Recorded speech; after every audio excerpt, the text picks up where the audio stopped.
सृष्टि के आरंभ से ही देवलोक की व्यवस्था और वहां का वातावरण सदैव ही मनुष्यों के लिए कल्पना और विस्मय का विषय रहा है। किंतु स्वर्ग की वह रात्रि कुछ असाधारण थी, मानो नियति स्वयं किसी महागाथा की भूमिका लिख रही थी। स्वर्ग का वातावरण उस दिन एक अद्भुत और मादक सुगंध से भरा हुआ था। मंदाकिनी के तट पर खिले हुए कल्पवृक्ष के पुष्पों ने संपूर्ण वातावरण को एक अलौकिक नीलिमा प्रदान की थी, और उस नीलिमा के केंद्र में जो सबसे तेजस्वी, सबसे आकर्षक और सबसे दैदीप्यमान अस्तित्व था, वह थे स्वयं चंद्रदेव। उस रात्रि चंद्रदेव का सौंदर्य अपनी चरम सीमा पर था। उनकी 16 कलाएं पूर्ण रूप से विकसित थीं, और उनके शरीर से निकलने वाली शीतल श्वेत रश्मियां न केवल स्वर्ग को बल्कि तीनों लोकों को एक ऐसी चांदनी से नहला रही थी जो मन को मोह लेने वाली थी। यह वह समय था जब चंद्रमा को अपने रूप, अपने तेज और अपने सौंदर्य पर केवल गर्व ही नहीं बल्कि एक प्रकार का मद हो चला था। एक ऐसा अहंकार जो उन्हें यह विश्वास दिला रहा था कि संपूर्ण ब्रह्मांड में सुंदरता का यदि कोई पर्याय है तो वह केवल और केवल वही है। वे मंदाकिनी के जल में अपना प्रतिबिंब देख रहे थे, और जल की लहरों में जब उनका मुखमंडल झिलमिलाता तो वे स्वयं पर मुग्ध हो उठते थे, यह भूलते हुए कि सौंदर्य ईश्वरीय वरदान है, व्यक्तिगत उपलब्धि नहीं। देवराज इंद्र की सभा समाप्त हो चुकी थी और सभी देवता अपने अपने लोकों की ओर प्रस्थान कर रहे थे। वातावरण में एक शांति थी, एक ऐसी शांति जो अक्सर किसी बड़े तूफान से पहले आती है। इसी शांत और सुरम्य वातावरण में कैलाश के लाडले शिव और शक्ति के पुत्र प्रथम पूज्य श्री गणेश अपने वाहन मूषक राज पर सवार होकर भ्रमण के लिए निकले थे। गणेश जी का स्वरूप सदैव से ही विलक्षण रहा है। गजानन मुख, विशाल उदर, 4 भुजाएं और उस पर उनकी बाल सुलभ चंचलता। उस रात्रि उन्होंने भरपेट मोदक का सेवन किया था, जिससे वे अत्यंत प्रसन्न और संतुष्ट थे। उनका मन आनंद से भरा हुआ था और वे अपनी ही मस्ती में मग्न होकर स्वर्ग के मार्गों से गुजर रहे थे। उनका विशाल उदर और उस पर लिपटा हुआ नाग उनके चलने की गति के साथ हिलता डुलता था, जो कि एक अत्यंत ही मनोरम और भक्तिपूर्ण दृश्य था। परंतु अहंकारी की दृष्टि में भक्ति नहीं, केवल विकार दिखाई देता है।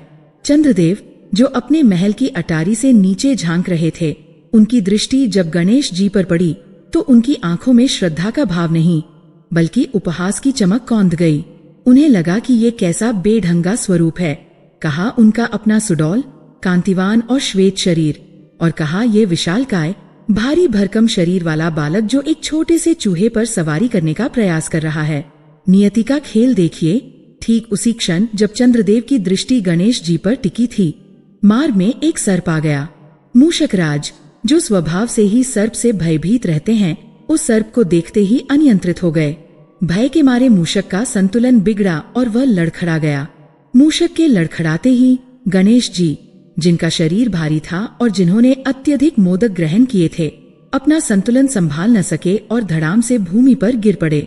यह दृश्य किसी भी संवेदनशील हृदय के लिए चिंता का विषय हो सकता था, किसी भी भक्त के लिए दौड़कर प्रभु को उठाने का क्षण हो सकता था।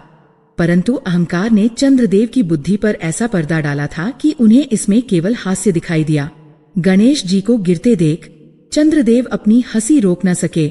यह कोई सामान्य हंसी नहीं थी, यह एक अट्टहास था, एक ऐसा उपहास जो पूरे ब्रह्मांड में गूंज उठा। चंद्रदेव ने न केवल हंसे बल्कि व्यंग्यपूर्वक उंगली उठाते हुए कहा, देखो देखो इस विचित्र प्राणी को, न रूप का पता है न सवारी का ढंग। इतना विशाल शरीर और वाहन एक तुच्छ चूहा, और उस पर यह गिरने की कला। उनकी हंसी में विष था, उनके शब्दों में तिरस्कार था, और उनकी दृष्टि में वह क्रूरता थी जो केवल सौंदर्य के मद में चूर व्यक्ति में ही आ सकती है। गणेश जी, जो स्वयं ब्रह्म स्वरूप हैं, जो बुद्धि के दाता हैं, वे भूमि से उठे। उनके धूल धूसरित अंगों पर लगी मिट्टी झाड़ते हुए उन्होंने ऊपर देखा। उनकी दृष्टि में पहले क्षमा थी, पर चंद्रदेव का वह निरंतर जारी अट्टहास और वह घृणित व्यंग्य देखकर विनायक के भीतर का वह बाल सुलभ भाव तिरोहित हो गया और वहां जागृत हुआ वह रौद्र रूप जो प्रलय लाने में सक्षम है। गणेश जी समझ गए कि यह केवल उनका अपमान नहीं है, यह उस सोच का अपमान है जो रूप को गुण से ऊपर मानती है। यह उस अहंकार का प्रदर्शन है जो ये मानता है कि बाहरी आवरण ही सत्य है। चंद्रदेव का वह अट्टहास शांत रात्रि के सन्नाटे को चीरता हुआ गणेश जी के कानों में पिघले हुए सीसे के समान उतरा। क्षण भर के लिए संपूर्ण ब्रह्मांड थम गया, वायु रुक गई, नक्षत्रों ने अपनी चमक रोक ली, क्योंकि वे जानते थे कि अब जो घटित होने वाला है वह इतिहास को बदल कर रख देगा। गणेश जी की आंखों में क्रोध की ज्वाला भड़क उठी, वह ज्वाला जो सूर्य के ताप से भी अधिक तीक्ष्ण थी। उनके मस्तक पर पसीने की बूंदें चमकने लगी और उनकी श्वास से एक भीषण हुंकार निकली। गणेश जी ने अत्यंत गंभीर और वज्र के समान कठोर स्वर में कहा, हे चंद्र, तुझे अपने इस रूप पर इतना अभिमान है? तुझे लगता है कि तेरा यह श्वेत वर्ण और यह चमक ही सर्वश्रेष्ठ है? तूने मेरे रूप का उपहास किया है, तूने मेरी शारीरिक संरचना का मजाक उड़ाया है, जबकि तू भूल गया कि ये शरीर स्वयं जगदम्बा पार्वती और महादेव के अंश से बना है। तूने रूप के मद में अंधे होकर गुण और दिव्यता का अपमान किया है। गणेश जी का स्वर दिशाओं में गूंजने लगा, मानो 10 दिशाएं थर्रा रही हों। चंद्रदेव की हंसी अब गले में ही अटक गई थी। उनके चेहरे का रंग उड़ने लगा था, लेकिन अब बहुत देर हो चुकी थी। गणेश जी ने अपनी सूंड उठाई और अंतरिक्ष को साक्षी मानकर वह श्राप उच्चारित किया जिसने आने वाले युगों के लिए चंद्रमा के भाग्य को अंधकारमय कर दिया। उन्होंने कहा, जा चंद्र, मैं तुझे श्राप देता हूँ। जिस सुंदरता पर तुझे इतना नाज है, जिस चमक के कारण तूने मेरा अपमान किया है, वह चमक आज इसी क्षण क्षय हो जाए। आज से तू काला पड़ जाएगा, तेरा अस्तित्व अंधकार में विलीन हो जाएगा। न तेरे पास यह रूप रहेगा, न यह ज्योति और न ही यह आकर्षण। तू आकाश में होते हुए भी अदृश्य रहेगा, जैसे कोई कलंकित व्यक्ति समाज से मुंह छिपाए फिरता है। गणेश जी के मुख से निकले ये शब्द ब्रह्म वाक्य थे, जिन्हें स्वयं विधाता भी नहीं काट सकते थे। श्राप के उच्चारित होते ही एक अकल्पनीय घटना घटी। देखते ही देखते चंद्रमा का वह दूधिया श्वेत प्रकाश मध्यम पड़ने लगा। वह दैदीप्यमान गोला, जो कुछ क्षण पहले तक गर्व से चमक रहा था, अचानक धूमिल होने लगा। जैसे किसी दीपक की लौ बुझ जाती है, वैसे ही चंद्रमा की कांति बुझ गई। उसका शरीर, जो अमृत के समान उज्ज्वल था, कोयले की भांति काला पड़ गया। स्वर्ग लोक में ही नहीं, अपितु पृथ्वी और पाताल लोक में भी घोर अंधकार छा गया। वनस्पतियां, जो चंद्रमा की रोशनी से पोषण पाती थी, मुरझाने लगी। समुद्र, जो चंद्रमा को देखकर ज्वार उत्पन्न करता था, शांत और मृत प्राय हो गया। औषधि और जड़ी बूटियों में रस समाप्त होने लगा। चारों ओर हाहाकार मच गया। देवता, गंधर्व, यक्ष और किन्नर सभी घबरा गए। वे समझ नहीं पा रहे थे कि अचानक सृष्टि का संतुलन कैसे बिगड़ गया। जब उन्हें ज्ञात हुआ कि यह लंबोदर श्री गणेश का कोप है, तो भय से उनके हाथ पांव फूल गए।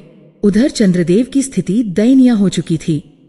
उनका अहंकार क्षण भर में धूल में मिल गया था।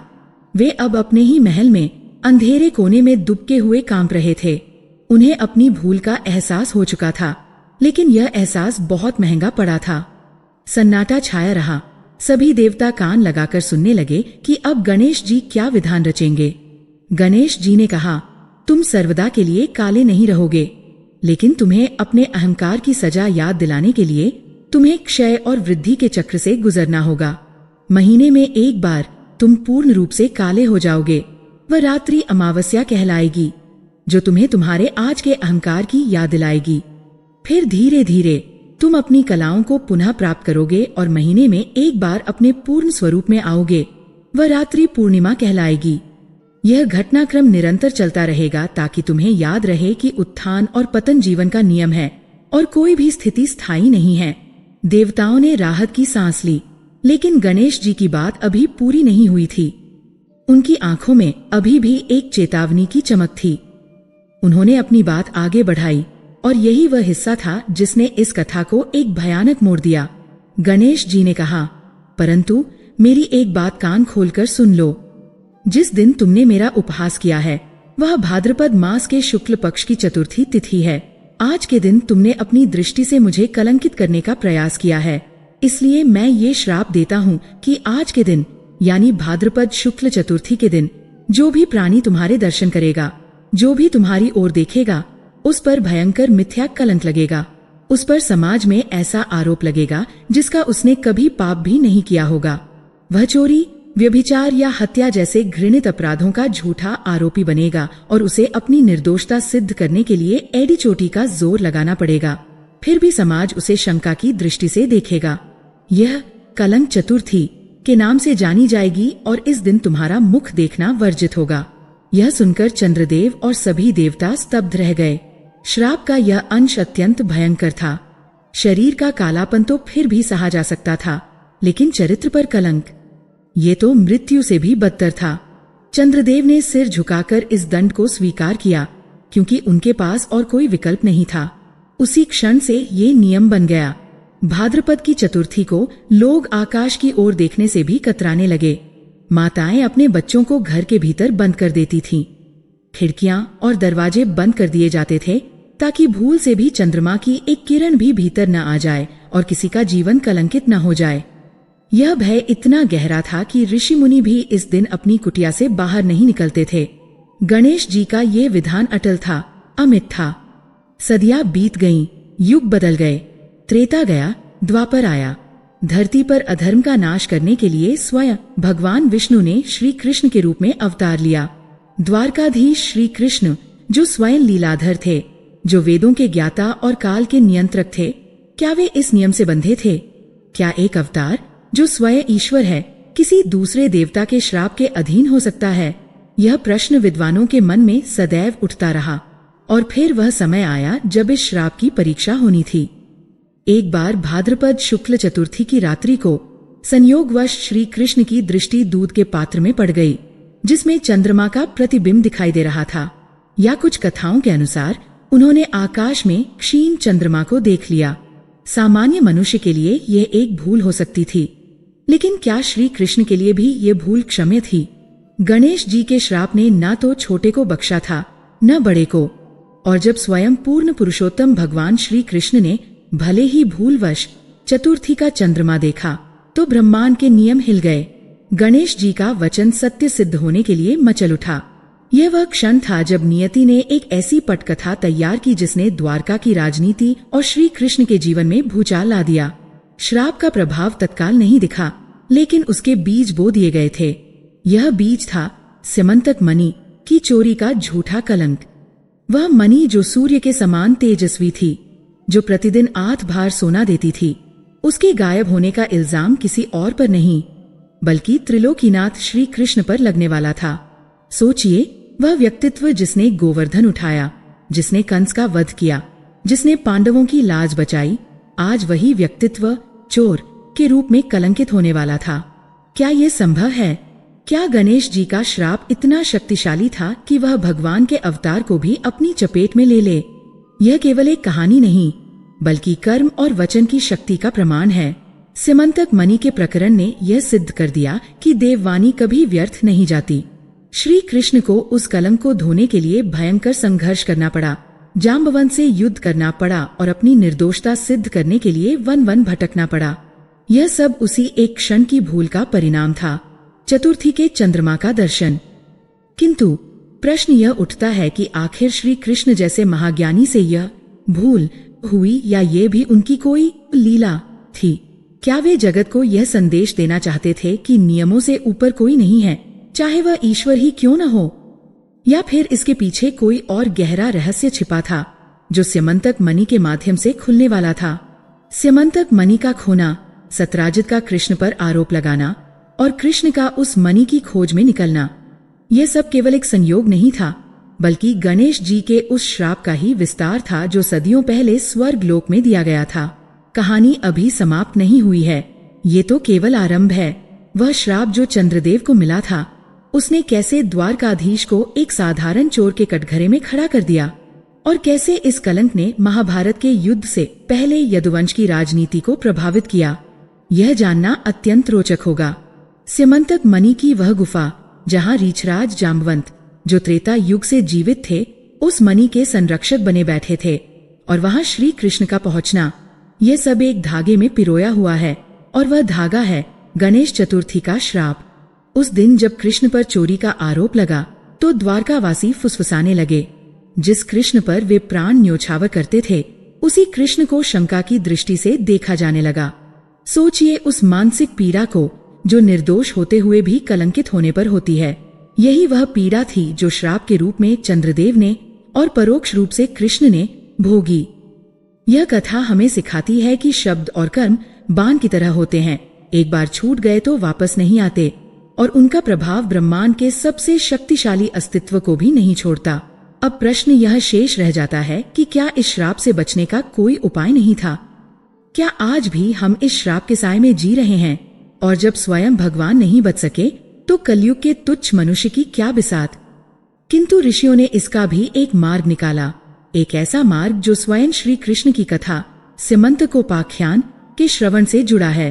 पर वह समाधान, वह मुक्ति का मार्ग और स्यमंतक मणि का वह रोंगटे खड़े कर देने वाला रोमांचक सफर, जिसमें श्री कृष्ण को एक अंधेरी गुफा में हफ्तों तक मल्लयुद्ध करना पड़ा, वह एक अलग ही अध्याय है।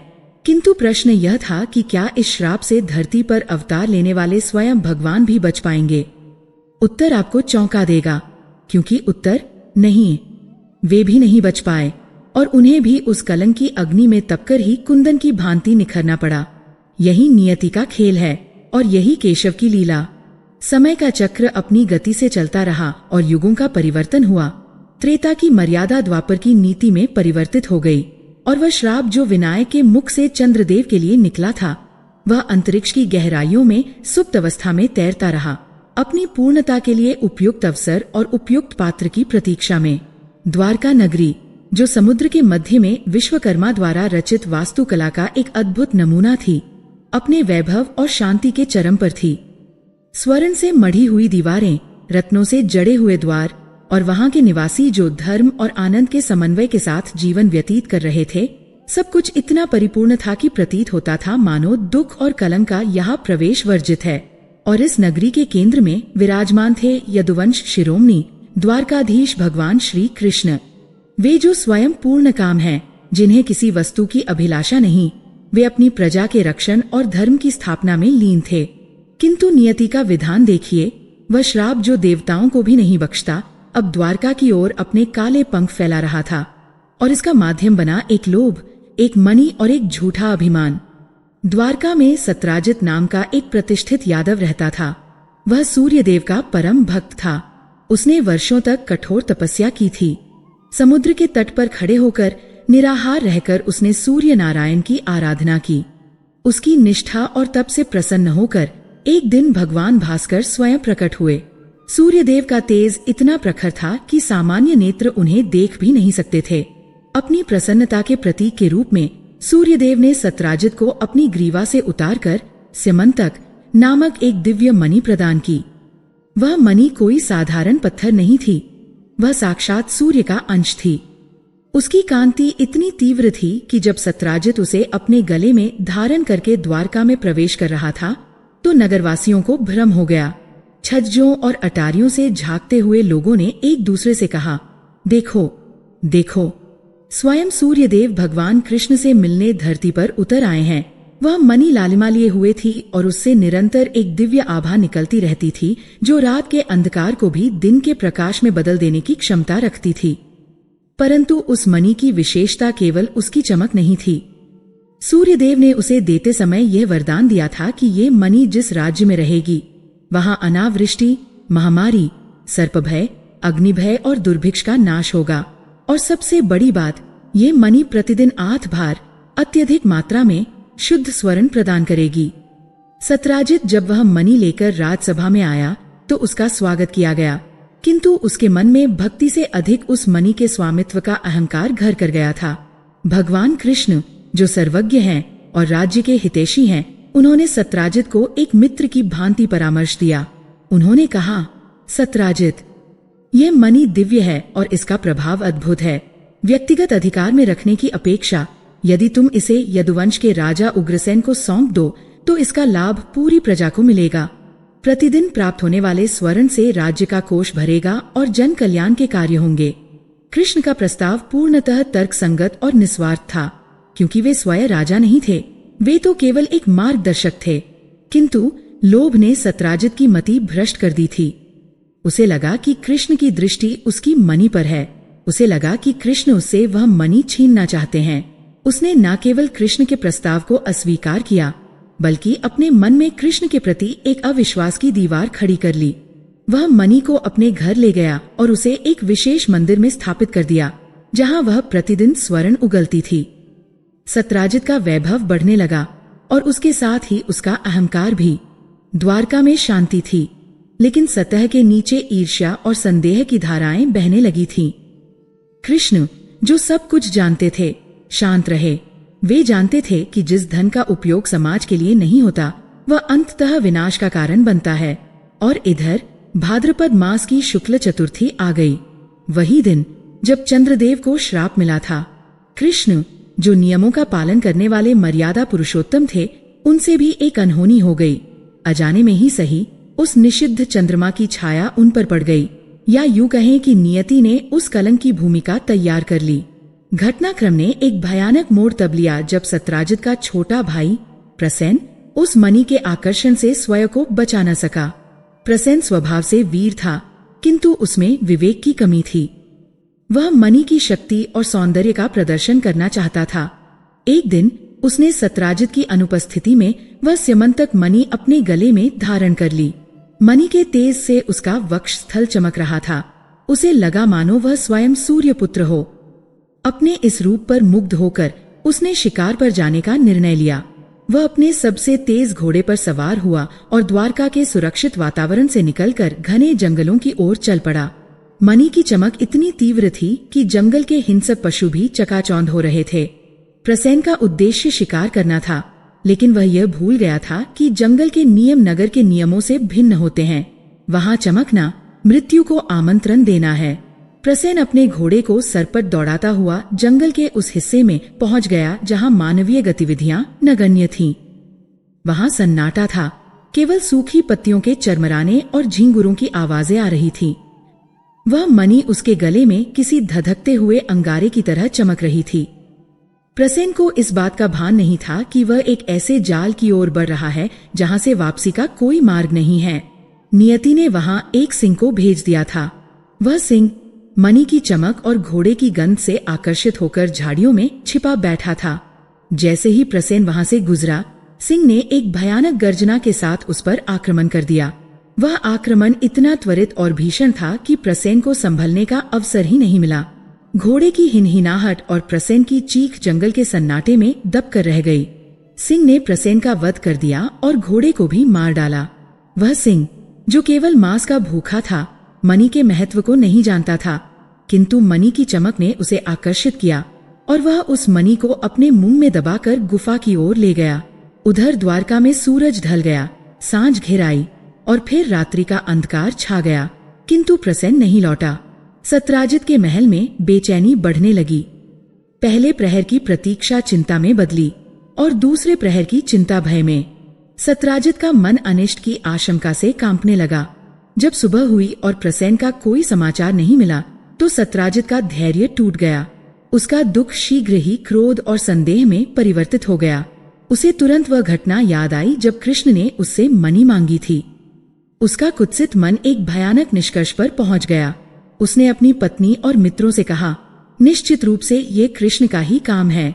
उसने मुझसे मणि मांगी थी और जब मैंने नहीं दी तो उसने मेरे भाई को जंगल में मरवा दिया और मणि छीन ली। यह आरोप कोई साधारण बात नहीं थी। यह आग की तरह पूरे द्वारका में फैल गया। लोग चौराहों पर, पनघटों पर और सभाओं में फुसफुसाने लगे, क्या तुमने सुना? सत्राजित कह रहा है कि कृष्ण ने प्रसेन को मार डाला। हाँ, कृष्ण की नजर उस मणि पर थी। आरोप इतना सीधा और गंभीर था कि बड़े बड़े महारथी भी स्तब्ध रह गए। वासुदेव जी का मस्तक लज्जा और दुख से झुक गया। बलराम जी क्रोध से लाल हो गए। वे उठना चाहते थे, किंतु कृष्ण ने उन्हें आंखों के संकेत से रोक दिया। कृष्ण के चेहरे पर एक अभूतपूर्व शांति थी, लेकिन उनकी आंखों में एक गहरी पीड़ा भी थी। वह पीड़ा अपने लिए नहीं, बल्कि उस अविश्वास के लिए थी जो उनके अपने जनों के मन में घर कर गया था। उन्होंने गणेश जी के श्राप को पहचान लिया था। वे समझ गए थे कि भाद्रपद चतुर्थी का चंद्रमा देखने का फल उन्हें मिल रहा है। देवता हो या मनुष्य, कर्म और प्रारब्ध के नियमों से कोई नहीं बच सकता। कृष्ण अपने स्थान से उठे। उनकी चाल में वही दृढ़ता थी, लेकिन कंधों पर एक अदृश्य भार था।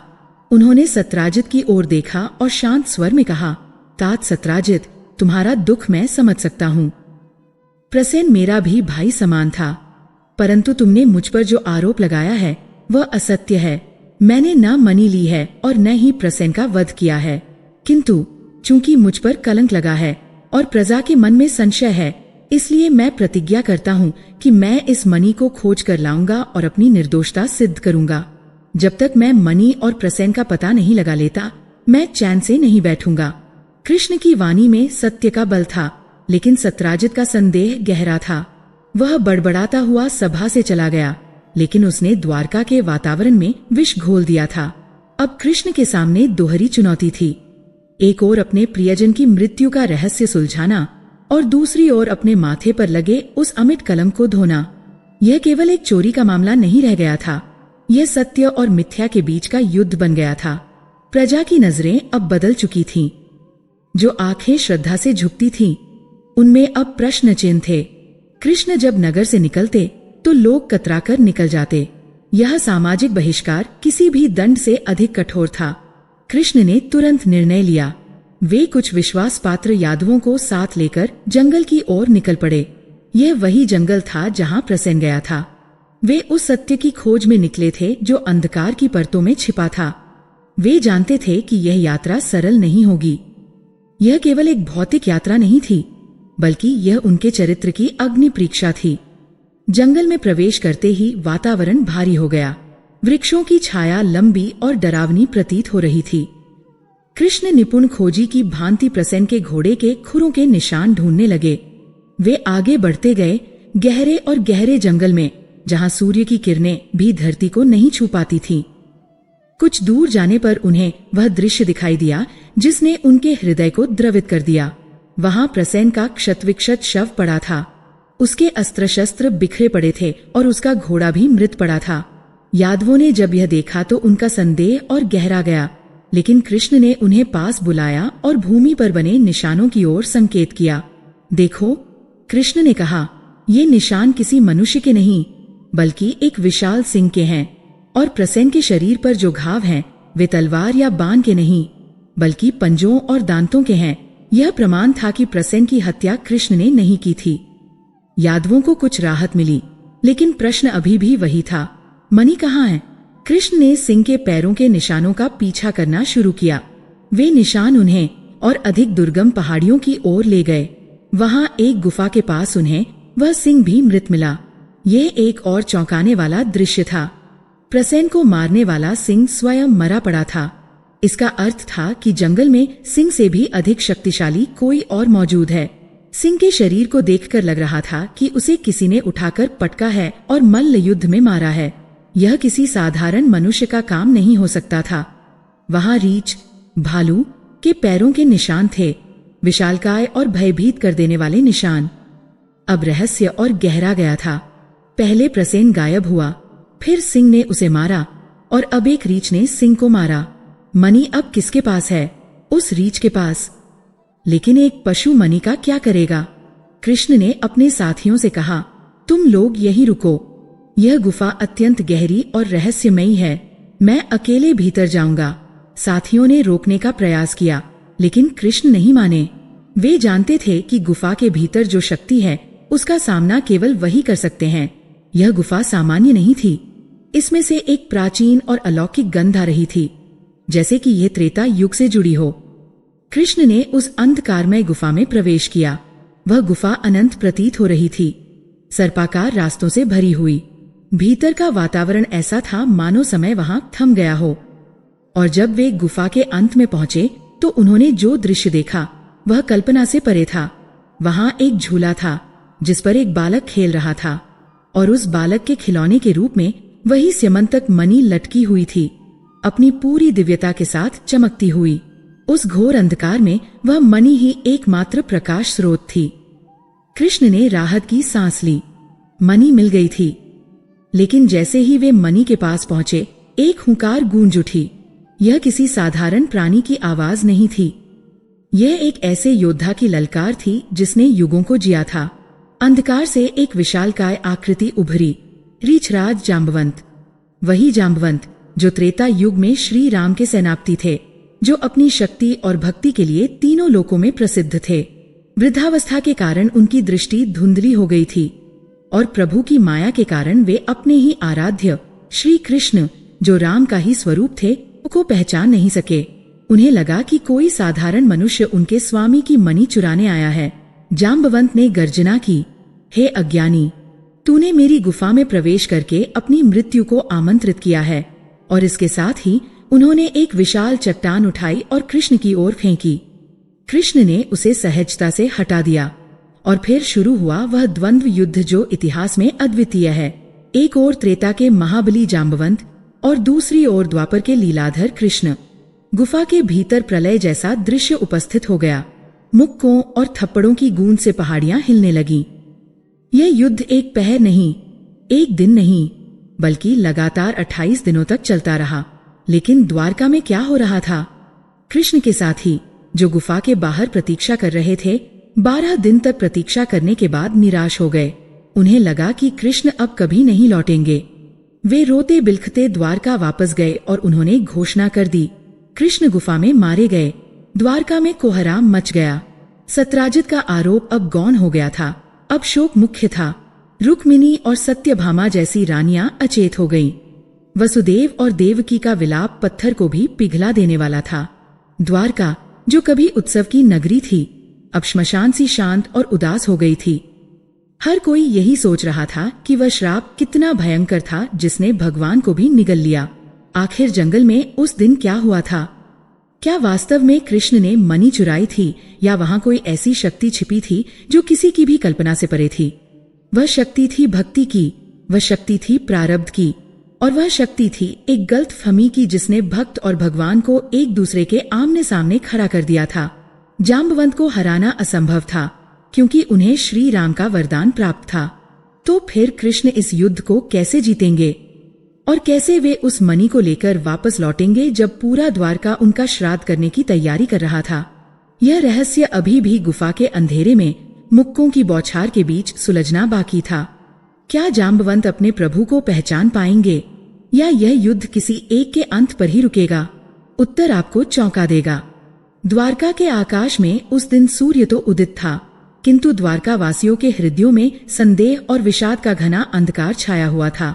भगवान श्री कृष्ण, जिनके चरण कमलों की धूल को देवता भी अपने मस्तक पर धारण करने के लिए लालायित रहते हैं, आज अपनी ही प्रजा, अपने ही स्वजनों के बीच एक अपराधी की भांति देखे जा रहे थे।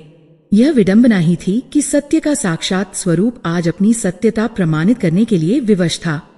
सत्राजित द्वारा लगाए गए चोरी और हत्या के कलंक ने श्री कृष्ण के निर्मल यश पर जो धब्बा लगाया था, वह किसी साधारण जल से धुलने वाला नहीं था।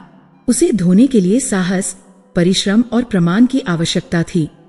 श्री कृष्ण जानते थे कि केवल मौखिक स्पष्टीकरण पर्याप्त नहीं होगा। उन्हें उस सत्य को खोज कर लाना होगा जो कहीं घने जंगलों के अंधेरे गर्भ में छिपा हुआ था। यह यात्रा केवल सिमंतक मणि की खोज नहीं थी, यह यात्रा विश्वास की पुनर्स्थापना की थी। अपने कुछ अत्यंत विश्वासपात्र और साहसी यादव वीरों को साथ लेकर श्री कृष्ण ने द्वारका के मुख्य द्वार से प्रस्थान किया। उनके रथ के पहियों की घरघराहट में आज विजय का उद्घोष नहीं, बल्कि एक गंभीर संकल्प गूंज रहा था। नगर की सीमा पार करते ही प्रकृति का स्वरूप बदलने लगा। वे हरे भरे खेत और उपवन पीछे छूट गए और सामने था वह भयावह और दुर्गम वन जिसे लोग कंदकाकीर्ण कहते थे। यह वही वन था जहां प्रसेन शिकार के लिए गया था और फिर कभी नहीं लौटा। जैसे जैसे वे जंगल के भीतर प्रवेश करते गए, सूर्य का प्रकाश क्षीण होता गया। विशालकाय वटवृक्षों और गगनचुंबी शाल के पेड़ों ने आकाश को इस प्रकार ढक लिया था कि दोपहर के समय भी वहां संध्या का आभास हो रहा था। वातावरण में एक अजीब सी निस्तब्धता थी, जिसे केवल सूखे पत्तों के चरमराने की ध्वनि या कभी कभार किसी अज्ञात पक्षी की कर्कश आवाज ही भंग करती थी। श्री कृष्ण सबसे आगे चल रहे थे। उनकी दृष्टि किसी कुशल शिकारी की भांति भूमि पर टिकी हुई थी। वे प्रसेन के घोड़े के खुरों के निशानों का अनुसरण कर रहे थे। मार्ग अत्यंत कठिन था। कटीली झाड़ियां, उबड़ खाबड़ चट्टानें और संकरे रास्ते उनकी परीक्षा ले रहे थे। उनके साथी, जो यद्यपि वीर थे, इस भयानक वन की निजनता को देखकर मन ही मन सिहर रहे थे। हर झाड़ी के पीछे उन्हें किसी अनिष्ट की आशंका हो रही थी, किंतु कृष्ण के मुखमंडल पर वही चिरपरिचित शांति थी। वही आत्मविश्वास था जो यह आश्वासन देता था कि चाहे परिस्थिति कितनी भी विपरीत क्यों न हो, अंत में विजय सत्य की ही होगी। कई कोस अंदर जाने के बाद अचानक श्री कृष्ण का रथ रुक गया। उन्होंने हाथ के संकेत से अपने साथियों को शांत रहने का आदेश दिया। वे रथ से उतरे और कुछ दूर पैदल चले। वहां एक छोटे से खुले मैदान में जो दृश्य उनके सामने था, उसने सभी के रोंगटे खड़े कर दिए। वहां प्रसेन का क्षतविक्षत शव पड़ा था। उसका शरीर मिट्टी और रक्त से सना हुआ था। उसके वस्त्र तार तार हो चुके थे। पास ही उसका घोड़ा भी मृत अवस्था में पड़ा था, जिसकी गर्दन किसी अत्यंत शक्तिशाली जबड़े द्वारा तोड़ी गई थी। यह दृश्य हृदय विदारक था। यादव वीरों ने जब अपने बंधु की यह दशा देखी तो वे शोक और क्रोध से भर गए। उनकी पहली प्रतिक्रिया यही थी कि यह निश्चित रूप से किसी दुष्ट का काम है। श्री कृष्ण ने अत्यंत बारीकी से घटनास्थल का निरीक्षण किया। उन्होंने अपने साथियों को पास बुलाया और भूमि पर बने पंजों के निशानों की ओर संकेत किया। ध्यान से देखो, कृष्ण ने गंभीर स्वर में कहा, ये प्रसेन के शरीर पर जो घाव हैं, वे किसी तलवार या भाले के नहीं हैं। और यहाँ भूमि पर देखो, ये विशाल पदचिन्ह किसी मनुष्य के नहीं, बल्कि वनराज सिंह के हैं। कृष्ण ने एक टूटी हुई झाड़ी और वहां बिखरे हुए संघर्ष के चिन्हों को दिखाते हुए पूरी घटना का पुनर्गठन किया। प्रसेन का सामना किसी हथियारबंद योद्धा से नहीं, बल्कि एक भूखे और हिंसक शेर से हुआ था। शेर ने घोड़े और प्रसेन दोनों का वध किया है। साथियों ने जब यह प्रमाण देखा तो उनके मन से कृष्ण के प्रति जो थोड़ा बहुत भी संदेह यदि कोई था, तो वह पूरी तरह समाप्त हो गया। यह स्पष्ट हो गया कि कृष्ण हत्यारे नहीं हैं। किंतु प्रश्न अभी भी वही था, सिमंतक मणि कहाँ है? प्रसेन के शव पर मणि नहीं थी। इसका सीधा अर्थ था कि शेर प्रसेन को मारकर मणि अपने साथ ले गया था। शेर को मणि के मूल्य का ज्ञान नहीं था, किंतु संभवतः मणि की तीव्र चमक और उसके मांसल आकार ने उसे आकर्षित किया होगा और वह उसे मांस का टुकड़ा समझकर ले गया होगा। हमें आगे बढ़ना होगा, कृष्ण ने दृढ़ता से कहा। अब हमें उस शेर के पंजों के निशानों का पीछा करना होगा। यात्रा अब और भी अधिक खतरनाक हो गई थी। शेर के पंजों के निशान घने और दुर्गम रास्तों की ओर जा रहे थे। यह रास्ता पहाड़ियों की ओर चढ़ रहा था। चट्टानें नुकीली थीं और झाड़ियां इतनी घनी थीं कि उन्हें तलवारों से काटकर रास्ता बनाना पड़ रहा था। हवा में अब एक अजीब सी गंध थी, सड़े हुए मांस और जंगली जानवरों की गंध। कृष्ण बिना थके, बिना रुके आगे बढ़ते रहे। उनके साथियों के पसीने छूट रहे थे, लेकिन कृष्ण के पीछे चलने के अलावा उनके पास कोई विकल्प नहीं था। कुछ दूर और ऊपर जाने पर एक और चौंकाने वाला दृश्य उनकी प्रतीक्षा कर रहा था। एक संकरी घाटी में वह विशालकाय शेर मृत पड़ा था। यह वही शेर था जिसने प्रसेन को मारा था। उसके पंजों में अभी भी प्रसेन के वस्त्रों के टुकड़े फंसे हुए थे, लेकिन शेर की मृत्यु सामान्य नहीं थी। उसे किसी बाण या भाले से नहीं मारा गया था। उसकी रीढ़ की हड्डी तोड़ी गई थी और उसके शरीर को किसी ने इतनी जोर से पटका था कि वह चट्टान से चिपक गया था। यह दृश्य देखकर यादव वीर स्तब्ध रह गए।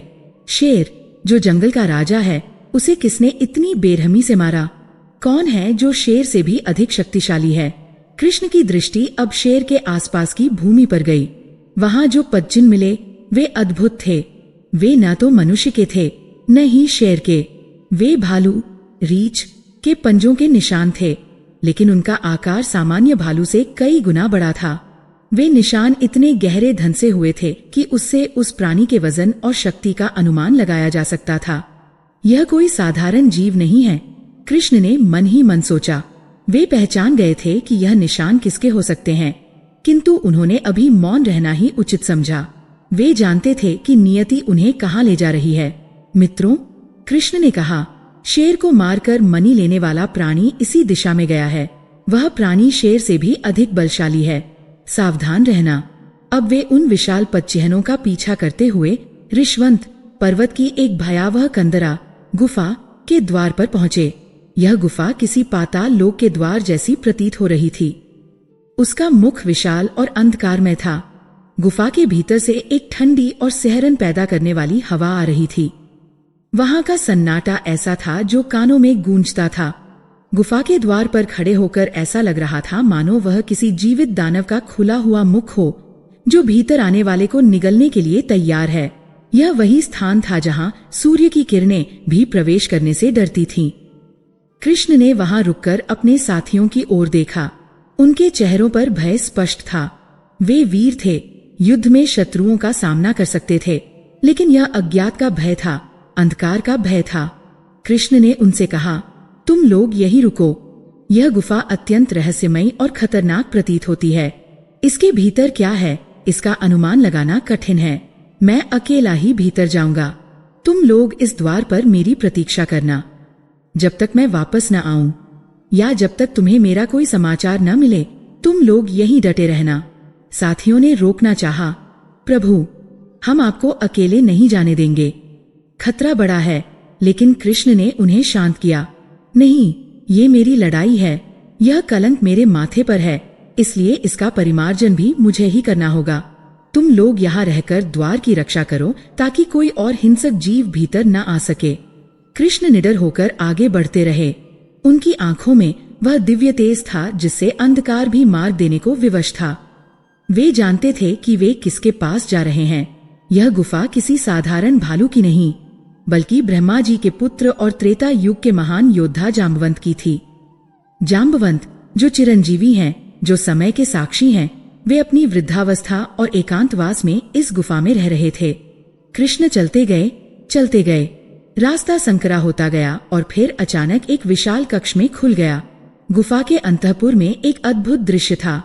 वहां घोर अंधकार के बीच एक कोना प्रकाशमान था। वह प्रकाश किसी दीपक का नहीं, बल्कि उसी स्यमंतक मणि का था। मणि की दिव्य लाल और स्वर्णिम आभा ने उस कालकोठरी को एक मायावी लोक में बदल दिया था। वहां एक पालना था जिस पर एक नन्हा बालक खेल रहा था। वह जाम्बवंत का पुत्र सुकुमार था। उसके हाथों में वह स्यमंतक मणि थी। वह उसे एक साधारण खिलौना समझकर उछाल रहा था। मणि की चमक उस बालक के मासूम चेहरे पर पड़ रही थी। पास ही एक धाय परिचारिका बैठी थी जो उस बालक को खिला रही थी। यह दृश्य कितना विरोधाभासी था। जिस मणि के लिए बाहर दुनिया में हत्याएं हो रही थीं, जिस मणि के लिए भगवान पर चोरी का आरोप लगा था, वह मणि यहाँ पाताल की गहराइयों में एक बच्चे का खिलौना बनी हुई थी। कृष्ण दबे पांव आगे बढ़े। वे उस मणि को वापस ले जाना चाहते थे ताकि व्यर्थ के रक्तपात और कलंक को समाप्त कर सकें। जैसे ही वे बालक के समीप पहुंचे और मणि को उठाने का प्रयास किया, वह धाय उन्हें देखकर चौंक गई। एक अपरिचित श्यामवर्ण पुरुष को गुफा के एकांत में देखकर वह भयभीत हो गई और जोर से चिल्ला उठी, कौन हो तुम? रक्षा करो, कोई है, देखो, ये मणि चुराने आया है। उसकी चीख गुफा की दीवारों से टकराकर गूंज उठी और उस चीख ने उस महाशक्ति को जगा दिया जो पास ही सो रही थी। गुफा के एक अंधेरे कोने से दो अंगारे जैसी आंखें चमकी। एक भारी भरकम शरीर हिला और उसके हिलने से गुफा की जमीन कांप उठी। एक भयानक गर्जना हुई, किसने मेरी शांति भंग की है? कौन है जो मृत्यु को आमंत्रित करने मेरे भवन में चला आया है? और अंधकार को चीरते हुए रीछराज जाम्बवंत बाहर निकले। उनका आकार एक पर्वत के समान विशाल था। उनके शरीर पर घने और लंबे बाल थे जो लोहे के तारों के समान कठोर थे। उनकी भुजाएं साल के वृक्षों जैसी मोटी थीं। वृद्धावस्था के कारण उनकी भौहें आंखों के ऊपर लटक आई थीं और उनकी दृष्टि धुंधली हो गई थी, लेकिन उनकी शक्ति में लेश मात्र भी कमी नहीं आई थी। जाम्बवंत ने अपनी धुंधली आंखों से कृष्ण को देखा। माया के प्रभाव से और अपनी वृद्धावस्था के कारण वे अपने ही आराध्य, अपने ही स्वामी श्री राम के अवतार को पहचान नहीं सके। उन्हें केवल एक साधारण मनुष्य, एक घुसपैठिया, एक मणि चोर दिखाई दिया। उनका पितृत्व और रक्षक का धर्म जाग उठा। उन्होंने सोचा, यह मेरे स्वामी की दी हुई मणि को चुराने आया है, यह मेरे पुत्र को हानि पहुंचाने आया है। कृष्ण ने शांतिपूर्वक कहा, वानर राज, मैं चोरी करने नहीं आया। यह मणि यदुवंश की अमानत है और इसके कारण। किंतु जाम्बवंत सुनने के मूड में नहीं थे। उनका क्रोध सातवें आसमान पर था। चुप रहो धूर्त, वे गरजे, बातों से नहीं, अब भुजाओं से निर्णय होगा। उन्होंने पास पड़ी एक विशाल चट्टान उठाई जो 100 हाथियों के भार के बराबर थी और उसे तिनके की भांति कृष्ण की ओर फेंक दिया। कृष्ण ने उसे अपने एक हाथ से रोककर किनारे कर दिया। यह देखकर जाम्बवंत का क्रोध और आश्चर्य दोनों बढ़ गए। वे समझ गए कि यह कोई साधारण मनुष्य नहीं है। वे दौड़कर आए और कृष्ण पर अपने वज्र समान मुक्कों से प्रहार करना शुरू कर दिया। कृष्ण ने भी अपनी कमर कस ली। वे चाहते तो सुदर्शन चक्र से क्षण भर में सब समाप्त कर सकते थे, लेकिन वे अपने भक्त का मान रखना चाहते थे। वे जानते थे कि जाम्बवंत को युद्ध का वरदान प्राप्त है और वे एक योद्धा की भांति ही सम्मान पाना चाहते हैं। इसलिए भगवान ने भी अपने दैवीय अस्त्रों का प्रयोग न कर मल्ल युद्ध, कुश्ती करने का निर्णय लिया और फिर वह युद्ध आरंभ हुआ जो कल्पों में कभी कभी ही होता है। एक ओर त्रेता का बल, दूसरी ओर द्वापर की लीला। गुफा के भीतर प्रलय मच गई। जब वे एक दूसरे से टकराते तो ऐसा लगता मानो दो पर्वत टकरा रहे हों। जाम्बवंत घूंसे मारते, कृष्ण उन्हें रोकते और पलटवार करते। जाम्बवंत ने पेड़ों को उखाड़ कर मारा, कृष्ण ने उन्हें हवा में ही ध्वस्त कर दिया। गुफा की छत से पत्थर गिरने लगे, धरती डोलने लगी। यह युद्ध केवल शारीरिक नहीं था, यह दो युगों का संवाद था। दिन बीतते गए, रातें बीतती गईं। न जाम्बवंत थक रहे थे, न कृष्ण। गुफा के बाहर तक उनकी हुंकारें और धमाकों की आवाजें आ रही थी, जैसे पृथ्वी के गर्भ में कोई ज्वालामुखी फट रहा हो। एक दिन, 2 दिन, 3 दिन, समय का चक्र बाहर अलग गति से चल रहा था और गुफा के भीतर अलग। गुफा के बाहर खड़े कृष्ण के साथी, जो द्वार पर प्रतीक्षा कर रहे थे, उनका धैर्य अब जवाब देने लगा था। शुरुआत में वे सतर्क थे, लेकिन जैसे जैसे दिन बीतते गए उनकी उम्मीद टूटने लगी। 7 दिन बीत गए। गुफा के भीतर से केवल डरावनी आवाजें आ रही थीं। 10 दिन बीत गए। अब उन आवाजों में भी कमी आने लगी थी।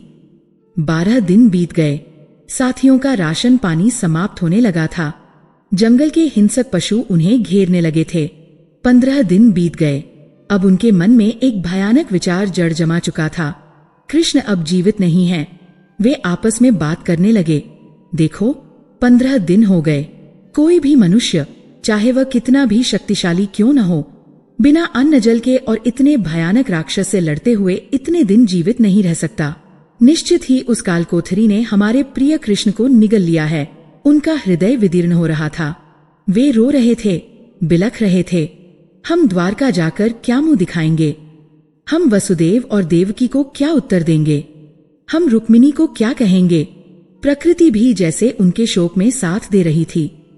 आकाश में काले बादल घिर आए थे, मूसलाधार वर्षा होने लगी थी और बिजली कड़क रही थी। ऐसा लग रहा था मानो प्रकृति भी कृष्ण की मृत्यु का शोक मना रही हो। उन्होंने अंतिम बार गुफा के उस काले मुंह की ओर देखा। वहां केवल सन्नाटा था। कोई हलचल नहीं, कोई आहट नहीं। हताशा के चरम पर पहुंचकर भारी मन और आंसुओं से भीगी आंखों के साथ उन्होंने वापस लौटने का निर्णय लिया। वे मान चुके थे कि स्यमंतक मणि का श्राप अंततः जीत गया है। वे मान चुके थे कि उनका रक्षक, उनका सखा अब कभी नहीं लौटेगा। उन्होंने गुफा को प्रणाम किया, मानो वह कृष्ण की समाधि हो, और धीरे धीरे भारी कदमों से द्वारका की ओर चल पड़े, ये समाचार लेकर कि यदुवंश का सूर्य अस्त हो चुका है। गुफा के बाहर खड़े साथी 7 दिन, 10 दिन, 15 दिन तक प्रतीक्षा करते रहे, लेकिन कृष्ण बाहर नहीं आए।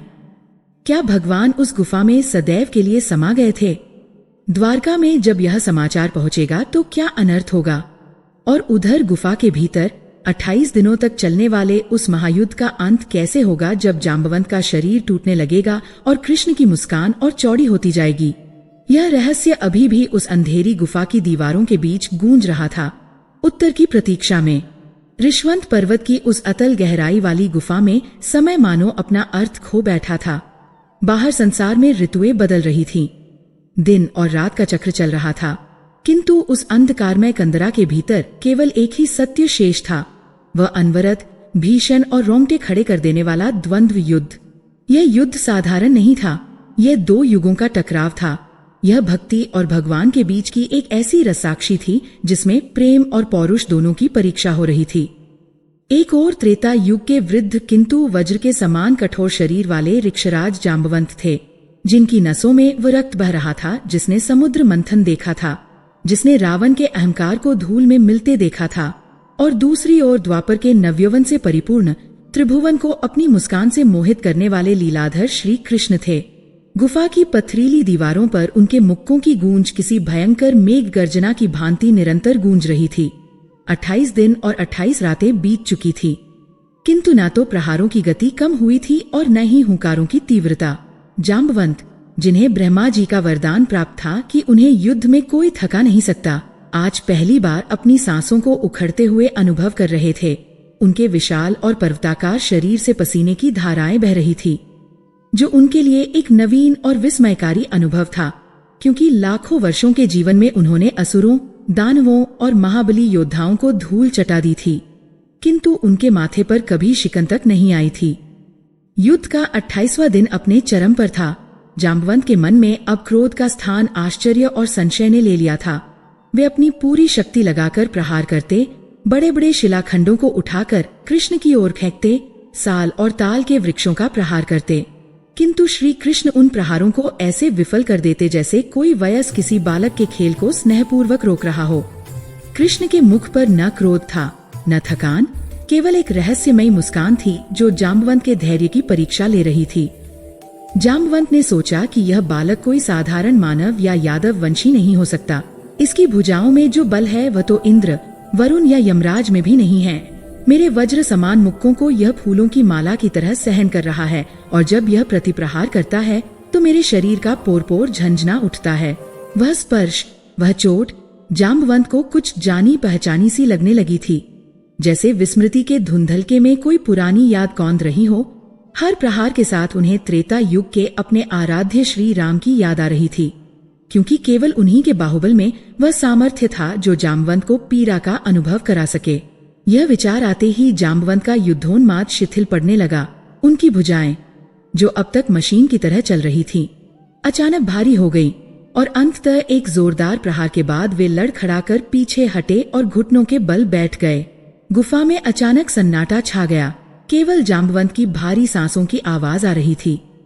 उन्होंने अपनी धुंधली आंखों से सामने खड़े उस श्यामवरण युवक को देखा, जिसके शरीर पर धूल और पसीने की बूंदें मोतियों की तरह चमक रही थीं, लेकिन जिसकी आभा किसी तपते हुए सूर्य के समान थी। जाम्बवंत ने कांपते हुए स्वर में पूछा, हे महाबली, आप कौन हैं? मैं हार मानता हूँ।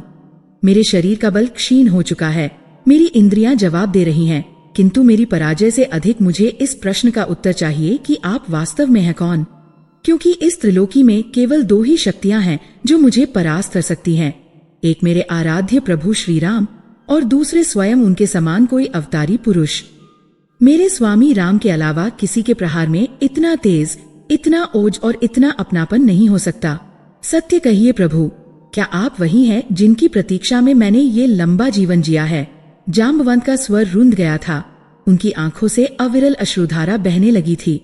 यह आंसू पराजय के नहीं, बल्कि उस पहचान के थे जो आत्मा ने कर ली थी, भले ही बुद्धि भ्रमित थी। तब गुफा के उस घोर अंधकार में एक अलौकिक प्रकाश फैल गया। श्री कृष्ण, जो अब तक एक यादव योद्धा के रूप में लड़ रहे थे, उनकी आकृति बदलने लगी। उन्होंने जाम्बवंत के प्रेम और समर्पण को देखकर अपनी लीला को विराम दिया और उन्हें अपने वास्तविक स्वरूप का दर्शन कराया। जाम्बवंत ने देखा कि सामने पीतांबरधारी कृष्ण के स्थान पर कोदंड, धनुष धारण किए हुए, जटाजूट बांधे मर्यादा पुरुषोत्तम भगवान श्री राम खड़े हैं। उनके वाम भाग में जानकी और दक्षिण में लक्ष्मण नहीं, बल्कि उनकी अपनी ही शक्ति का विस्तार था।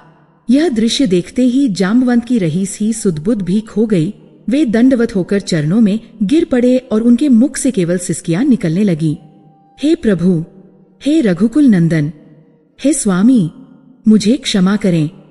मैं कैसा अभागा हूँ, कैसा मूर्ख हूँ। वृद्धावस्था ने मेरी मति हर ली थी। मैंने अपने ही ईश्वर को नहीं पहचाना। मैंने अपने ही स्वामी पर प्रहार किया। जिन हाथों से मुझे आपकी चरण सेवा करनी चाहिए थी, उन हाथों से मैंने आप पर पत्थर बरसाए। धिक्कार है मुझ पर, धिक्कार है मेरे इस अमरत्व पर। जाम्बवंत का विलाप गुफा के पत्थरों को भी पिघलाने वाला था।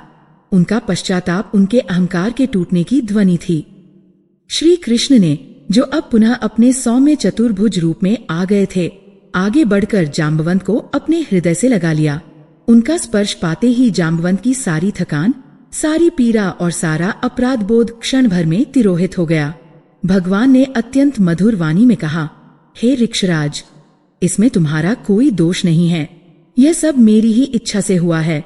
क्या तुम्हें स्मरण नहीं? त्रेता युग में जब रावण वध के पश्चात मैं अयोध्या लौट रहा था, तब तुमने मुझसे कहा था कि तुम्हें युद्ध में पूर्ण संतुष्टि नहीं मिली, तुम्हारी भुजाओं की खुजली शांत नहीं हुई, क्योंकि तुम्हें तुम्हारे योग्य कोई प्रतिद्वंद्वी नहीं मिला। तब मैंने तुम्हें वचन दिया था कि द्वापर युग में मैं स्वयं आकर तुम्हारी ये इच्छा पूरी करूंगा। आज वह वचन पूर्ण हुआ। यह युद्ध नहीं था, यह तो भक्त और भगवान का मिलन था।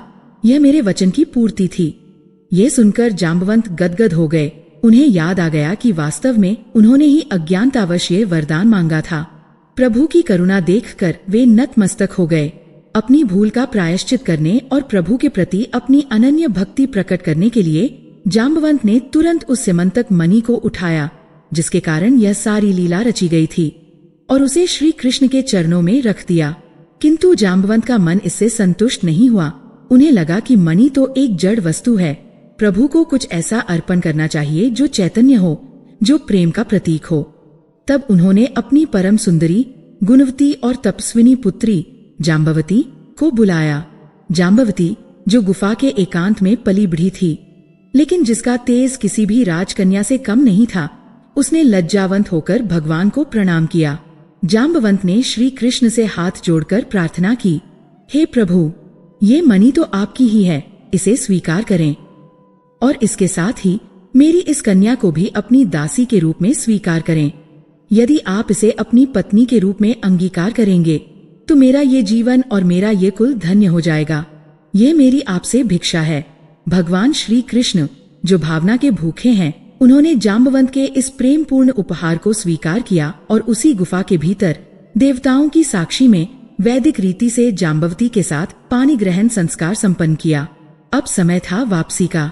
गुफा के बाहर द्वारका के नागरिक और कृष्ण के साथ ही हताश होकर लौट चुके थे, लेकिन गुफा के भीतर उत्सव था। श्री कृष्ण अपनी नवविवाहिता पत्नी जाम्बवती और सिमंतक मणि को साथ लेकर द्वारका की ओर चले। जब वे गुफा से बाहर निकले तो सूर्यदेव अपनी रश्मियों से उनका स्वागत कर रहे थे, मानो अंधकार पर प्रकाश की विजय का उद्घोष कर रहे हों। उधर द्वारका में दृश्य अत्यंत करुण था। 12 दिन प्रतीक्षा करने के बाद जब साथी लौटे थे और उन्होंने कृष्ण के न लौटने का समाचार सुनाया था, तो पूरी नगरी शोक के सागर में डूब गई थी। राजमहल में रुदन और क्रंदन मचा हुआ था। माता देवकी और पिता वसुदेव अन्न जल त्याग कर भूमि पर पड़े थे। महारानी रुक्मिणी और अन्य रानियां विलाप कर रही थीं।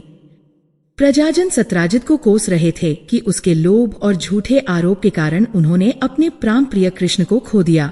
निराशा इतनी गहरी थी कि उग्रसेन और वसुदेव ने श्री कृष्ण का अंत्येष्टि संस्कार, नारायण बलि और श्राद्ध करने का निर्णय ले लिया था, क्योंकि शास्त्रों के अनुसार यदि कोई व्यक्ति निश्चित समय तक न लौटे और उसकी मृत्यु की आशंका हो तो उसकी आत्मा की शांति के लिए ये क्रियाएं की जाती हैं। ब्राह्मण मंत्रोच्चार कर रहे थे, सामग्री जुटाई जा रही थी और वातावरण में मृत्यु जैसा सन्नाटा था। ठीक उसी समय नगर के मुख्य द्वार पर शंखनाद हुआ। ये शंखनाद किसी साधारण प्रहरी का नहीं, बल्कि पांचजन्य का था, जिसकी ध्वनि तीनों लोकों में परिचित थी। शोक में डूबी द्वारका अचानक चौंक उठी। क्या यह सत्य है या ये कोई भ्रम है? लोग पागलों की तरह द्वारों की ओर दौड़े और वहां रथ पर सवार, सूर्य के समान तेजस्वी, गले में वनमाला धारण किए हुए और एक नई वधू के साथ भगवान श्री कृष्ण को जीवित और सकुशल देखकर द्वारका वासियों का हर्ष पागलपन की सीमा को पार कर गया। कृष्ण लौट आए, हमारे कन्हैया लौट आए। ये जयघोष आकाश को चीरने लगा। माता देवकी दौड़कर आईं और कृष्ण को गले लगा लिया। वसुदेव की आंखों से आनंद के आंसू बह निकले। वह क्षण ऐसा था मानो मृत शरीर में प्राण वापस आ गए हों। लोग कृष्ण पर पुष्प वर्षा करने लगे, आरती उतारने लगे, लेकिन कृष्ण का कार्य अभी पूर्ण नहीं हुआ था। वे सीधे राजसभा में गए, जहां राजा उग्रसेन विराजमान थे। सत्राजित भी वहां उपस्थित था, लेकिन उसका चेहरा भय और लज्जा से पीला पड़ चुका था। कृष्ण को जीवित देखकर उसके पैरों तले जमीन खिसक गई थी। श्री कृष्ण ने सभा के मध्य में खड़े होकर वह दिव्य सिमंतक मणि निकाली और राजा उग्रसेन के सामने एक ऊंचे आसन पर रख दी। मणि की चमक से पूरी सभा आलोकित हो गई। कृष्ण ने सत्राजित की ओर देखा और गंभीर किंतु शांत स्वर में कहा, सत्राजित, लो अपनी यह मणि संभालो। तुमने मुझ पर आरोप लगाया था कि मैंने तुम्हारे भाई को मारकर मणि चुराई है। सत्य यह है कि तुम्हारे भाई को सिंह ने मारा था और सिंह को जाम्बवंत ने। मैं अपने प्राणों को संकट में डालकर 28 दिनों तक जाम्बवंत से युद्ध करके ये मणि वापस लाया हूँ ताकि मैं अपनी निर्दोषता सिद्ध कर सकूं। अब यह मणि तुम्हारी है, इसे ले जाओ। सत्राजित का सिर लज्जा से इतना झुक गया कि वह ऊपर देखने का साहस नहीं कर पा रहा था। पूरी सभा उसे धिक्कार रही थी। उसका झूठा आरोप कांच की तरह टूट चुका था और कृष्ण का चरित्र स्वर्ण की भांति और अधिक निखर कर सामने आया था। सत्राजित ने कांपते हाथों से मणि ली और बिना एक शब्द बोले अपराधी की भांति सिर झुकाकर सभा से चला गया। उसे अपने किए पर घोर पश्चाताप हो रहा था। उसे भय था कि कहीं यदुवंशी उसका वध न कर दें या कृष्ण उसे श्राप न दे दें। बाद में इसी पश्चाताप के कारण उसने अपनी पुत्री सत्यभामा का विवाह श्री कृष्ण से किया, जो एक अलग कथा है। कलंक मिट चुका था, सत्य की जीत हो चुकी थी और द्वारका में पुनः आनंद की लहर दौड़ गई थी। किंतु एकांत में जब उत्सव का शोर थम गया, श्री कृष्ण अपने कक्ष में विचार मग्न बैठे थे। वे अंतर्यामी हैं, सर्वशक्तिमान हैं। वे चाहते तो एक क्षण में मणि प्राप्त कर सकते थे। वे चाहते तो आरोप लगने ही नहीं देते। फिर उन्हें यह कष्ट क्यों उठाना पड़ा? क्यों एक भगवान को चोर कहलाना पड़ा? क्यों उन्हें 28 दिनों तक गुफा में शारीरिक संघर्ष करना पड़ा? यह प्रश्न उनके मन को मत रहा था, या यूं कहें कि वे जगत के लिए इस प्रश्न का उत्तर स्थापित करना चाहते थे। तभी वहां देवर्षि नारद का आगमन हुआ। नारायण नारायण की ध्वनि के साथ नारद जी प्रकट हुए। कृष्ण ने उनका स्वागत किया और उनसे पूछा, हे देवर्षि, मैं स्वयं विधाता का रूप हूँ, मैं कर्मों का नियामक हूँ, फिर भी मुझे इस प्रकार के मिथ्या कलंक और कष्ट का भागी क्यों बनना पड़ा? मेरे प्रारब्ध में यह अपयश क्यों लिखा था? नारद मुनि मुस्कुराए, क्योंकि वे जानते थे कि प्रभु ये प्रश्न अपनी अज्ञानता के कारण नहीं बल्कि लोक शिक्षण के लिए पूछ रहे हैं। नारद जी ने कहा, प्रभु, क्या आपको विस्मरण हो गया? यह सब उसी गणेश चतुर्थी के श्राप का प्रभाव है। भाद्रपद शुक्ल चतुर्थी के दिन चंद्रदेव के अहंकार को चूर करने के लिए गणेश जी ने श्राप दिया था कि जो कोई भी आज के दिन चंद्रमा का दर्शन करेगा उस पर मिथ्या कलंक लगेगा। और हे केशव, आपने भले ही अनजाने में उस दिन दूध के पात्र में या आकाश में चंद्रमा की कला को देख लिया था। गणेश जी का वचन अमोघ है, वह त्रिदेवों पर भी लागू होता है। जब आप मानव देह धारण करके आए हैं तो आपको भी नियमों का पालन करना ही होगा। आपने चंद्रमा को देखा, इसलिए आप पर चोरी का कलंक लगा। श्री कृष्ण ने विनम्रता पूर्वक इसे स्वीकार किया। यह एक महान संदेश था समस्त संसार के लिए। जब स्वयं भगवान नियमों से ऊपर नहीं है तो साधारण मनुष्य की क्या बिसात? नारद जी ने आगे बताया, किंतु प्रभु, आपके इस कष्ट में भी जगत का कल्याण छिपा है। आपने स्यमंतक मणि की कथा के माध्यम से भविष्य के मनुष्यों के लिए इस श्राप से मुक्ति का मार्ग भी खोल दिया है। जो कोई भी भाद्रपद शुक्ल चतुर्थी को भूलवश चंद्रमा देख ले, यदि वह आपकी इस स्यमंतकोपाख्यान स्यमंतक मणि की कथा को सुनेगा या पढ़ेगा तो उसे लगा हुआ कलंक मिट जाएगा और उसका समाज में सम्मान पुनः स्थापित होगा। आपका यह कष्ट व्यर्थ नहीं गया, यह भक्तों के लिए कवच बन गया है। इस प्रकार यह अध्याय केवल एक युद्ध या विवाह का वर्णन नहीं है, बल्कि यह उस परम सत्य का उद्घाटन है कि कर्म की गति गहन है। भगवान श्री कृष्ण ने स्वयं कष्ट सहकर यह मर्यादा स्थापित की कि अहंकार चंद्रदेव का, लोभ सत्राजित का और अज्ञान जाम्बवंत का नाश सत्य और धर्म के मार्ग पर चलने से ही होता है। आखिर सर्वशक्तिमान होते हुए भी मुझे इस अपमान और कष्ट का सामना क्यों करना पड़ा? इसका कारण जानकर नारद मुनि ने जो बताया वह हर मनुष्य के लिए जानना अनिवार्य है कि ईश्वर के विधान में कोई छोटा या बड़ा नहीं होता और हर संकट के पीछे एक गहरा उद्देश्य और समाधान छिपा होता है। द्वारका के उस भव्य राजप्रासाद में, जहाँ की भित्तियां मणियों से जड़ी थीं और जहाँ वायु भी सुगंधित होकर बहती थी, एक विचित्र प्रकार की शांति छाई हुई थी। ये शांति युद्ध के पश्चात की थी। ये शांति उस तूफान के थमने के बाद की थी जिसने यदुवंश की नींव को हिलाकर रख दिया था। भगवान श्री कृष्ण, जिन्होंने अभी अभी 28 दिनों के भीषण मल्ल युद्ध के पश्चात स्यमंतक मणि को पुनः प्राप्त किया था और जाम्बवती जैसी गुणवती भार्या को स्वीकार किया था, वे अपने अंतःपुर में एक विशेष आसन पर विराजमान थे। उनके मुखमंडल पर सदैव रहने वाली वह मनमोहक मुस्कान आज कुछ विचारशील प्रतीत हो रही थी। यद्यपि कलंक मिट चुका था, यद्यपि प्रजा का विश्वास पुनः लौट आया था, और यद्यपि सत्राजित का अहंकार खंडित होकर पश्चाताप में बदल चुका था, फिर भी त्रिभुवन के स्वामी का मन एक गहरे चिंतन में डूबा हुआ था। वे सोच रहे थे कि जिस अस्तित्व ने सृष्टि के कण-कण की रचना की है, जो स्वयं काल का नियंता है और जो पाप और पुण्य के चक्र से परे है, उसे एक तुच्छ मणि के लिए चोर कहलाने का अपमान क्यों सहन करना पड़ा। यह प्रश्न उनके व्यक्तिगत कष्ट का नहीं था, अपितु यह प्रश्न उस ईश्वरीय न्याय और विधि के विधान का था जो समस्त ब्रह्मांड को संचालित करता है। कृष्ण जानते थे कि उनकी हर लीला में जगत के लिए एक संदेश छिपा होता है और वे उस संदेश के स्पष्टीकरण की प्रतीक्षा कर रहे थे। तभी वातावरण में एक दिव्य सुगंध का प्रसार हुआ और आकाश मार्ग से वीणा की मधुर झंकार सुनाई देने लगी। नारायण नारायण का पवित्र उद्घोष गूंज उठा और क्षण भर में ही देवर्षि नारद वहां प्रकट हुए। नारद जी का आगमन सदैव किसी न किसी गूढ़ रहस्य के उद्घाटन का संकेत होता है। उनके मुख पर एक रहस्यमयी मुस्कान थी और आंखों में अगाध ज्ञान का सागर लहरा रहा था। श्री कृष्ण ने अपने आसन से उठकर देवर्षि का यथोचित स्वागत किया, उन्हें अर्घ्य दिया और उच्च आसन पर बिठाया। शिष्टाचार के पश्चात जब नारद जी विश्राम की मुद्रा में आए तो श्री कृष्ण ने वही प्रश्न उनके समक्ष रखा जो उनके मन को मथ रहा था। हे देवर्षि, आप त्रिकालदर्शी हैं, आप देवताओं और मनुष्यों के बीच सेतु हैं। आप मुझे ये बताएं कि मुझ पर यह मिथ्या कलंक क्यों लगा। मैंने जीवन में धर्म की स्थापना की है, सदाचार का पालन किया है, फिर भी मुझे मणि चोर और भ्रातृहंता जैसे घृणित आरोपों का सामना क्यों करना पड़ा। क्या मेरे प्रारब्ध में कोई त्रुटि थी या यह किसी अज्ञात शक्ति का प्रभाव था। नारद जी ने अपनी वीणा को विश्राम दिया और अत्यंत गंभीरता पूर्वक किंतु स्नेहसिक्त वाणी में बोलना आरंभ किया।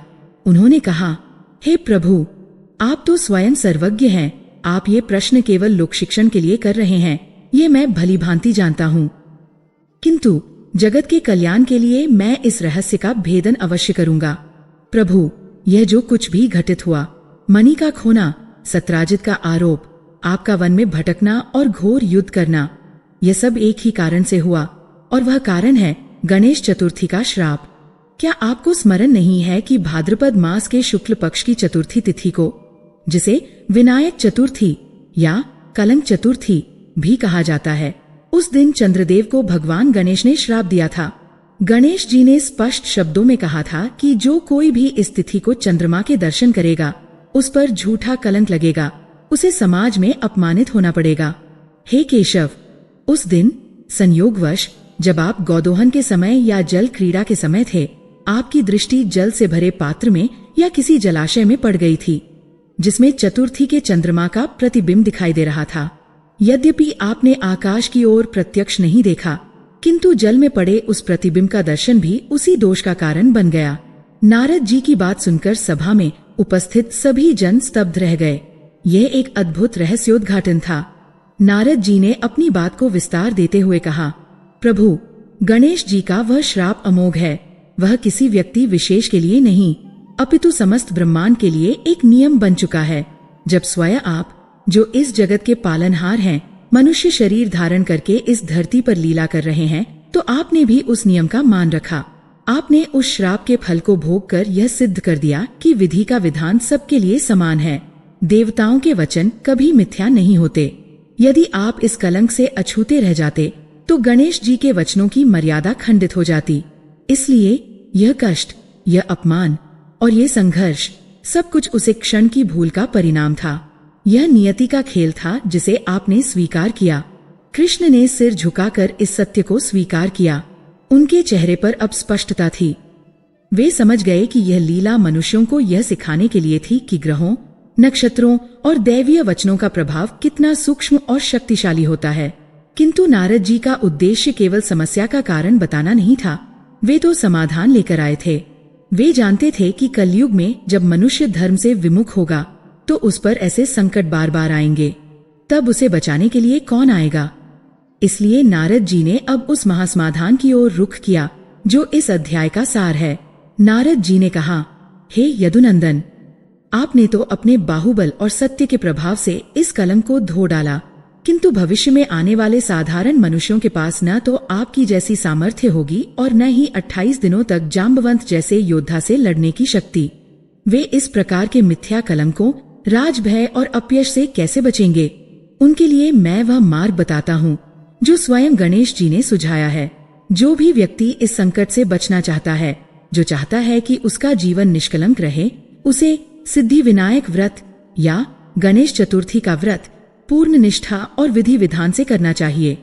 द्वारका के उस भव्य राजप्रासाद में, जहाँ की भित्तियां मणियों से जड़ी थीं और जहाँ वायु भी सुगंधित होकर बहती थी, एक विचित्र प्रकार की शांति छाई हुई थी। ये शांति युद्ध के पश्चात की थी। ये शांति उस तूफान के थमने के बाद की थी जिसने यदुवंश की नींव को हिलाकर रख दिया था। भगवान श्री कृष्ण, जिन्होंने अभी अभी 28 दिनों के भीषण मल्ल युद्ध के पश्चात स्यमंतक मणि को पुनः प्राप्त किया था और जाम्बवती जैसी गुणवती भार्या को स्वीकार किया था, वे अपने अंतःपुर में एक विशेष आसन पर विराजमान थे। उनके मुखमंडल पर सदैव रहने वाली वह मनमोहक मुस्कान आज कुछ विचारशील प्रतीत हो रही थी। यद्यपि कलंक मिट चुका था, यद्यपि प्रजा का विश्वास पुनः लौट आया था और यद्यपि सत्राजित का अहंकार खंडित होकर पश्चाताप में बदल चुका था, फिर भी त्रिभुवन के स्वामी का मन एक गहरे चिंतन में डूबा हुआ था।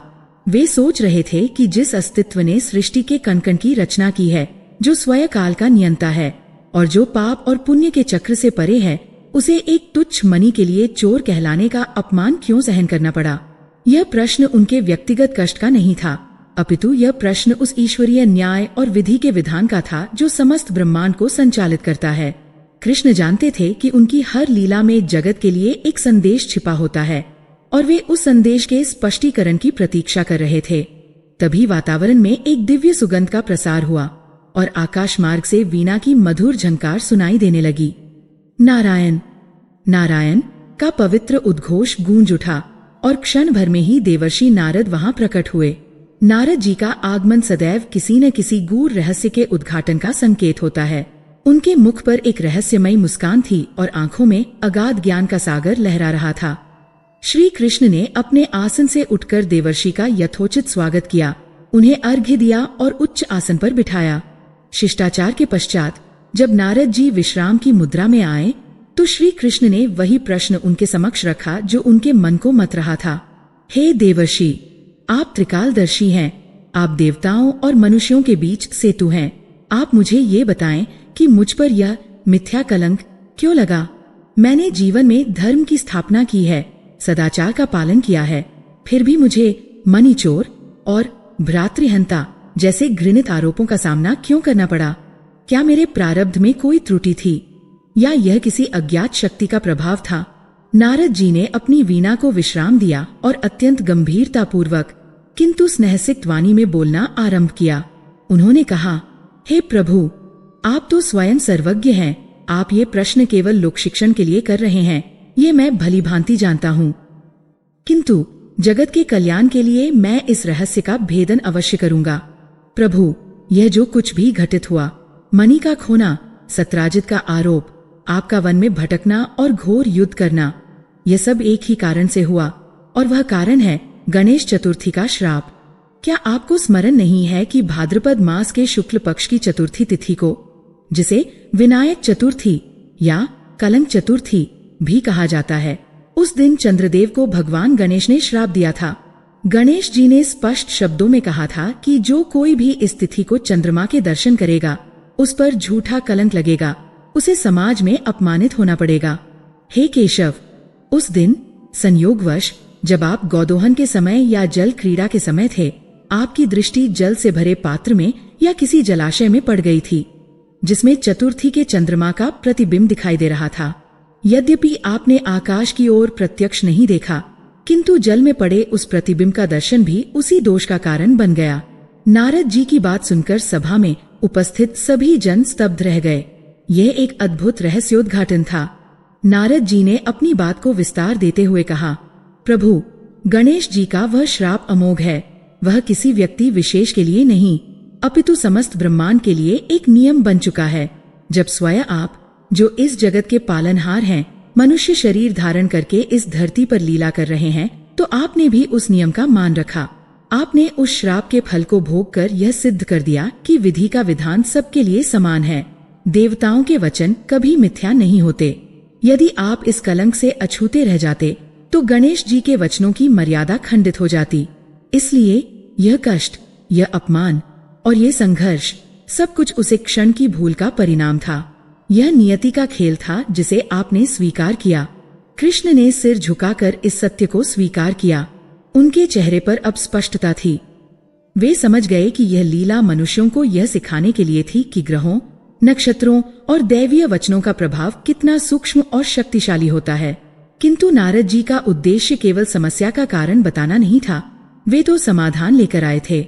वे जानते थे कि कलयुग में जब मनुष्य धर्म से विमुख होगा तो उस पर ऐसे संकट बार बार आएंगे, तब उसे बचाने के लिए कौन आएगा। इसलिए नारद जी ने अब उस महासमाधान की ओर रुख किया जो इस अध्याय का सार है। नारद जी ने कहा, हे यदुनंदन, आपने तो अपने बाहुबल और सत्य के प्रभाव से इस कलंक को धो डाला, किंतु भविष्य में आने वाले साधारण मनुष्यों के पास न तो आपकी जैसी सामर्थ्य होगी और न ही 28 दिनों तक जाम्बवंत जैसे योद्धा से लड़ने की शक्ति। वे इस प्रकार के मिथ्या कलंकों, राजभय और अपयश से कैसे बचेंगे? उनके लिए मैं वह मार्ग बताता हूँ जो स्वयं गणेश जी ने सुझाया है।